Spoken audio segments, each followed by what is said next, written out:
This is the sound of an orchestra in exile.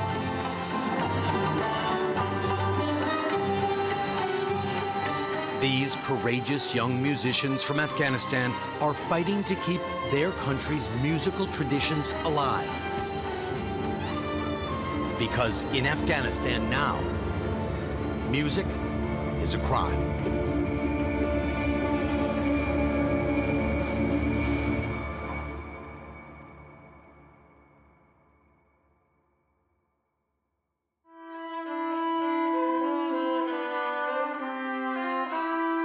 "15-year-old cousins Farida and Zora Ahmadi had never experienced life under the Taliban's oppression.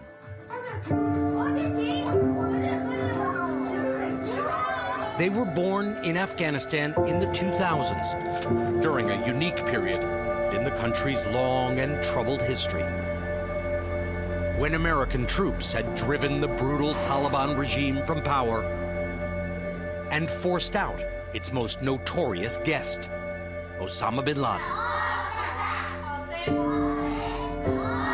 With the Taliban on the run, education, arts, and culture flourished.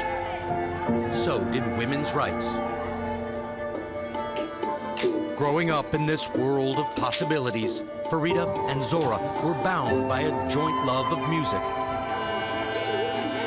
that filled their home.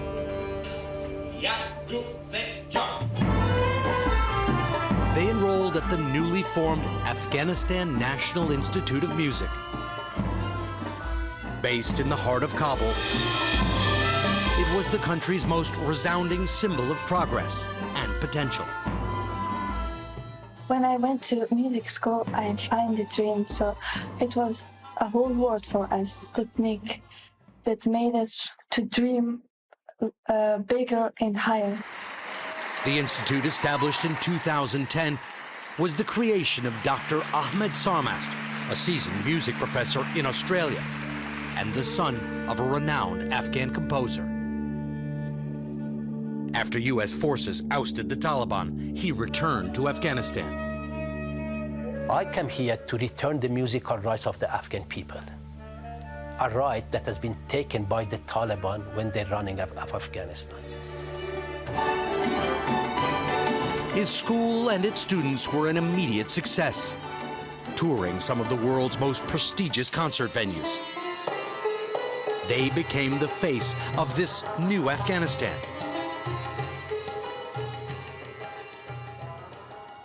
But the Taliban never really went away.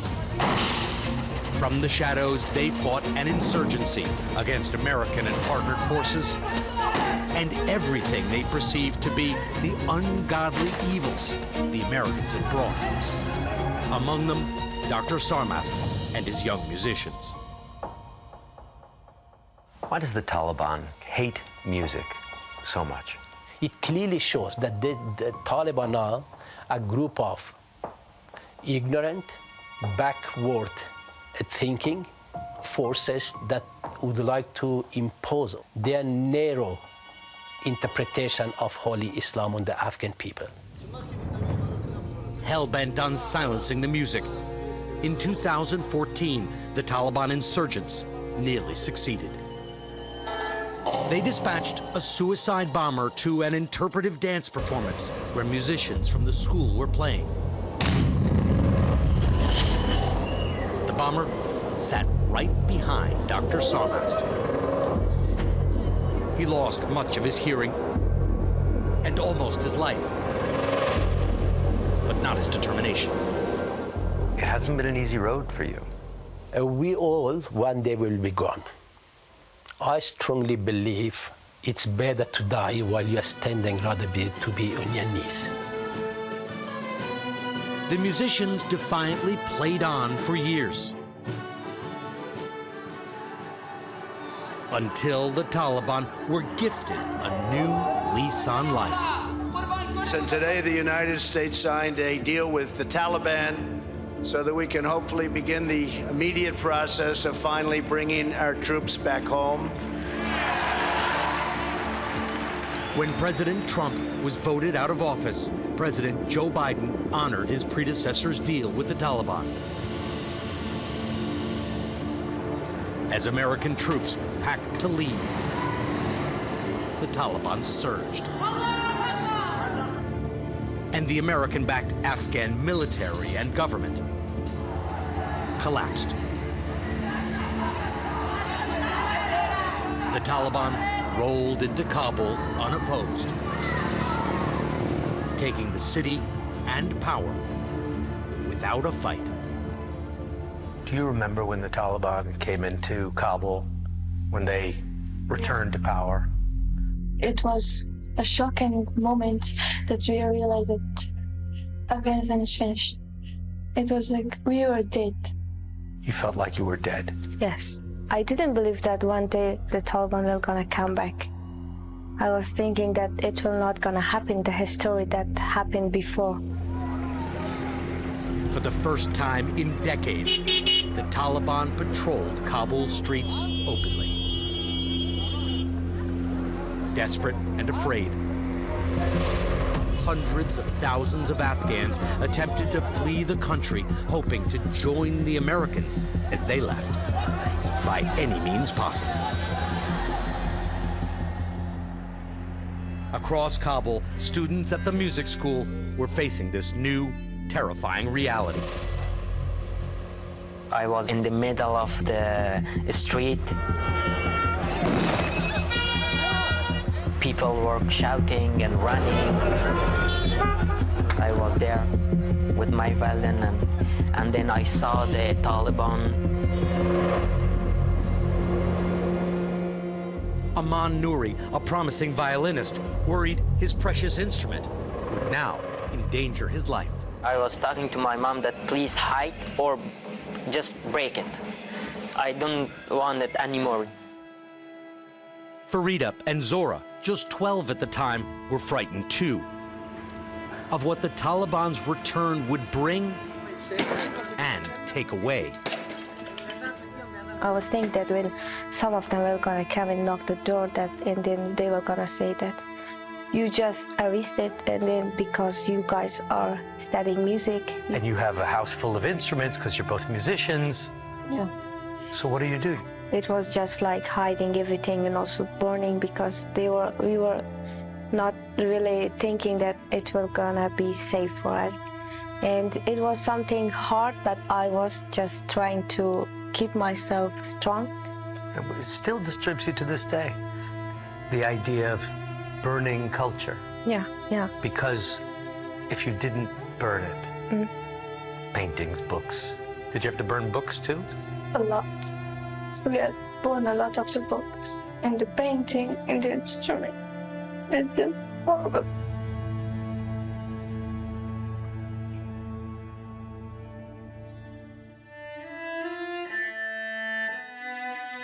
As the Taliban settled back into power, they tightened their grip and crushed Afghanistan's fledgling renaissance. The small music school, which had embodied so much hope, went silent. That was the time that I panicked. I could witness the crimes of the Taliban, what they've been doing to women, to musicians, to young people associated with the West. With each day that passed, the students grew more fearful that they'd be trapped under Taliban rule. For 2 months that I was there, I was like, when I'm going to leave Afghanistan, when I'm going to play music, my violin again. It was like I was in a deep depression. As Dr. Sarmast searched for a way to save his students, he had one non-negotiable condition. They had to stay united as a school. They would all leave as one, or no one would go. At the time, there were a lot of music schools, conservatories around the world who wanted to take some of your students. We'll take that cellist, we'll take this piano player, we'll take this sitar player. But you didn't want to do that. It was the dream of everyone. It was everyone who could face the consequences of being a music student. So for me, it was important to either save everyone or no one. When an opportunity to get out finally arrived, Farida and Zora had to make the toughest decision of their lives. They kissed their families goodbye and set out through the streets of Kabul. Goodbye. Now, under the controlling watch of the Taliban. They were leaving the only home they'd ever known to catch a one-way flight out of Afghanistan. You must have been terrified.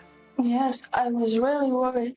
My grandmother, who always said that, don't worry, there's hope, you have Dr. Sharma, so you can get out of this hell and go steady and achieve your dreams. Zora, Farida, and Aman joined nearly 300 students and staff from the Institute of Music in a heroic mass evacuation orchestrated by Dr. Sarmast.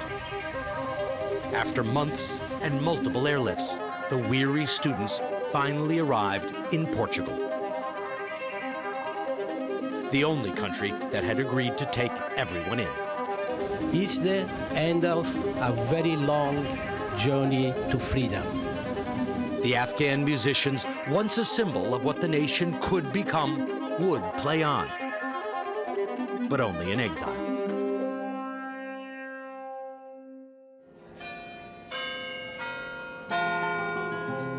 4,000 miles from Afghanistan is the Portuguese city of Braga, where history and tradition run deep. Among its cobblestone streets and ancient churches, the young Afghan musicians are now picking up the pieces of their lives and picking up their instruments. They're finding their way in this new place and all that it has to offer. Farida and Zora are taking high school classes, all taught in Portuguese. 5. 5. 1, 2, 3, 4, 5. Zora always sits in the back, while Farida sits in the front row. And in between violin lessons, Aman and his friends have discovered the nightlife of Braga. But the transition hasn't been easy. How is the orchestra now? You've been through a journey that is almost hard to imagine. From Afghanistan to the collapse, to your escape and resettlement here. What's it like living, working, operating here in Portugal? We've been very fortunate to be out of Afghanistan and to get an opportunity for our students to dream once again. But again, it's always painful. It's always hard when you're away from your roots. It must have been lonely here, new food, new culture, new religion. We all went through a big cultural shock. Everything was different. Even the expectation of our community was very high. And the expectations for this orchestra continue to rise. After more than 2 years in Portugal, they were invited to play on one of music's biggest stages, New York's Carnegie Hall. We're going to play in a Carnegie Hall, the one that I've dreamed about. It's coming true, one of my biggest dreams. That invitation means a lot for us. It's not just an opportunity for our students to go and play there. It's also the recognition of Afghan music and the struggle of Afghan musicians for their rights. The famed music hall, which opened its doors in 1891, has become the top of the mountain for performing artists, hosting musical legends from George Gershwin and Billie Holiday to Leonard Bernstein and the Beatles. And soon, the Afghan musicians would be adding their names to this esteemed list.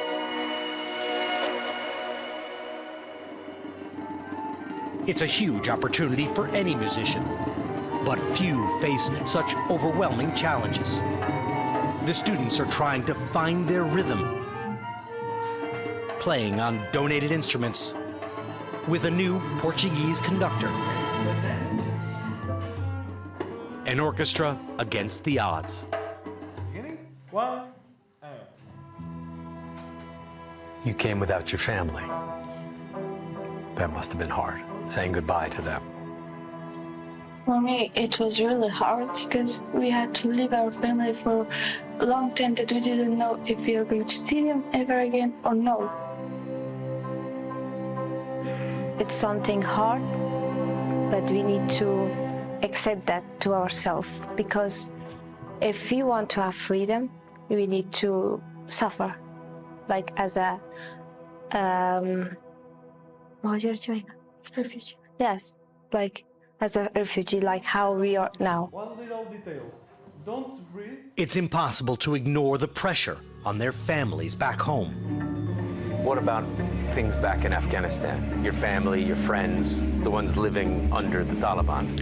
Yes, they are in difficult situation because my mother, she has a beauty salon inside the house. Just like music, Afghanistan's once thriving beauty industry is no more. For the Taliban, beauty is the same as vanity. Women should remain humble, unadorned, and obedient. Aman's mother still runs her business, but behind closed doors. Because of the safety, because you're not allowed to go to the beauty salon in Afghanistan, and my mother is a specialist. So it's... Does hair and makeup. Yeah. And it's so challenging for them that they are now in Afghanistan. The return of the Taliban has rolled back the clock to a much darker time. Musicians across the country have been chased out. The so-called morality police destroy any instruments they can find. And the old music school in Kabul was overrun by Taliban militants. What happened to your beautiful school? The buildings are standing. The school is out of reach of the community. There's no music teaching taking place. Afghanistan is once again a silent nation. It's not just musicians who've been silenced. Any shred of women's rights are gone. A Taliban decree bans women from speaking in public and from showing their faces, the same law the Taliban imposed when they ruled Afghanistan back in the 1990s. Anyone who dares oppose the Taliban has been terrorized into silence. The women of Afghanistan have been erased from the community, from the society. Today in Afghanistan, a systematic gender apartheid is taking place. That has to be acknowledged.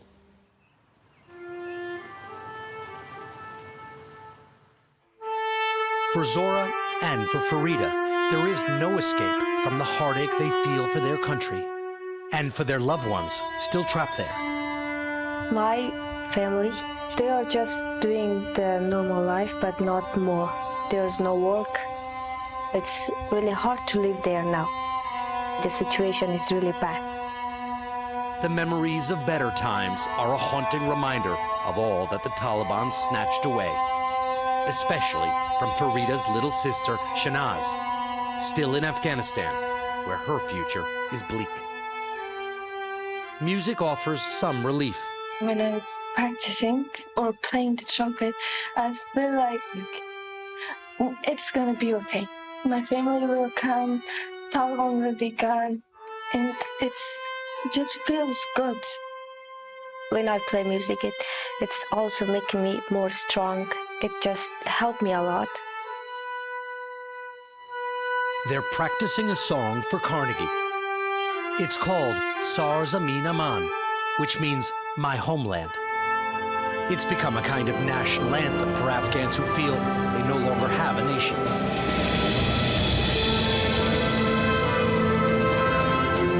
Afghans sung it on the tarmac as they waited for evacuation flights, at refugee camps, and at anti-Taliban protests. I have become homeless, the song goes. I have moved from one home to another without you. It's almost as if it was written for Farida and Zora.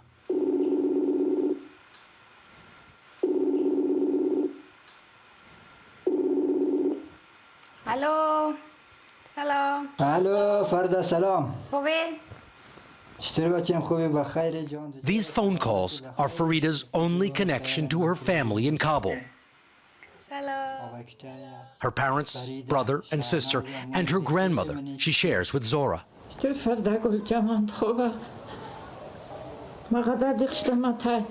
همچنان ما کلگیز ما در این زیاد دق شده پشت کن. آرزوی دارم شما بینگرنم نیزدید. همچنان ما کلگیز ما آرزو داره که شما روش کنی بخیر کارا جور میشه خیر و اینکه آره آویکتا جان بخیر روش نی. آره دیگه. While Farida's horizons have expanded in Portugal, her family's world has only gotten smaller. They rarely leave the house anymore for fear of the Taliban patrolling the streets. And the economy has gotten so bad they can only afford to eat meat once a month. But their support for Farida has never wavered. تک اعضای خانواده تک افراد از این خانواده به شما افتخار نباید داشتن از شما و سربلند راه خیدامر بدین و ما پشتیم هستیم. دیگه تشکر از حمایت کلگی شما که شما پشت از ما بودین تا امروز را و همیشه حمایت های شما که ما می رقم پیش موری. انشالله. پشت کابل دیق نشده؟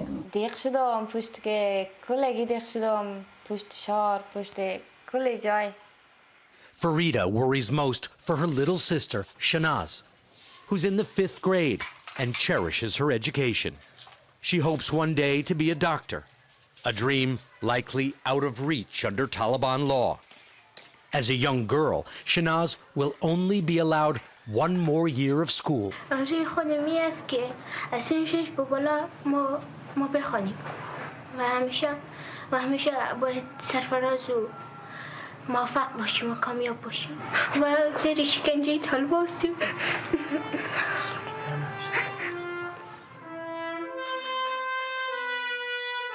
Not that you should feel this way, but do you ever feel guilty?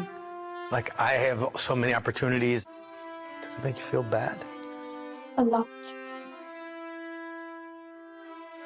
Like our sisters, they were telling me, telling us, they don't have childhood. They don't have their own childhood, games. Even the school is closed for them.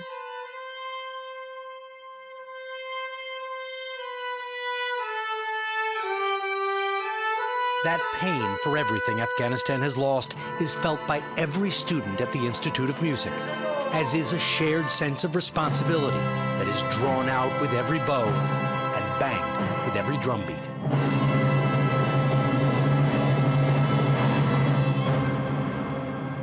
In spite of everything, we emerging, and we emerge already much more louder, much more stronger, and once again, we're back on the global stages.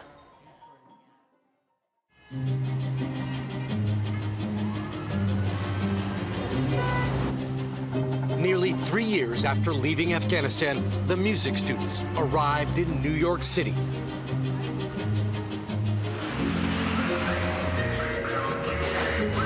With all the energy of a class field trip.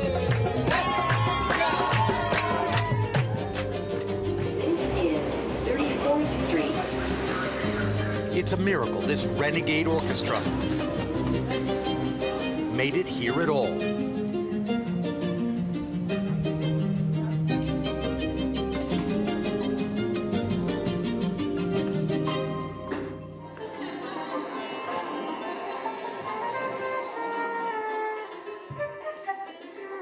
With a mix of backstage nerves and excitement, the students get ready for one of the biggest performances of their careers.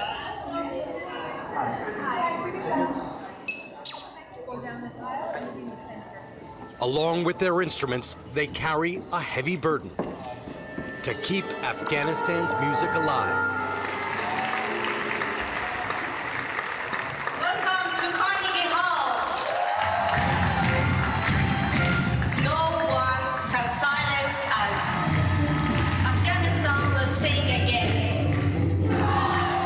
The program is a tour of Afghanistan's rich musical heritage.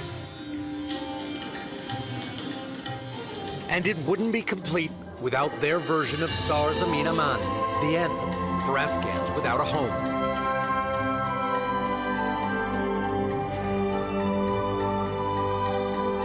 we're not only sharing the beauty of Afghan music on those stages around the world, but at the same time, every concert that we're getting an opportunity, we convert it in a protest against what's happening in Afghanistan. Each concert is a protest.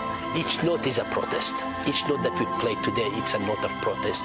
And it's the voices of millions of the Afghans who have been forced into silence. A message resonating from Carnegie all the way to Kabul,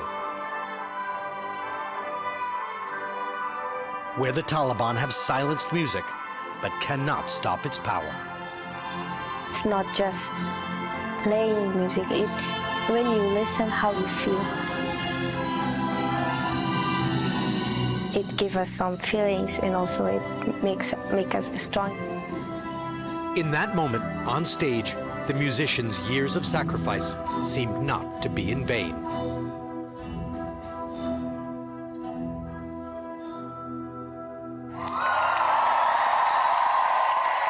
Bringing them one step closer, they hope, to returning music to their homeland.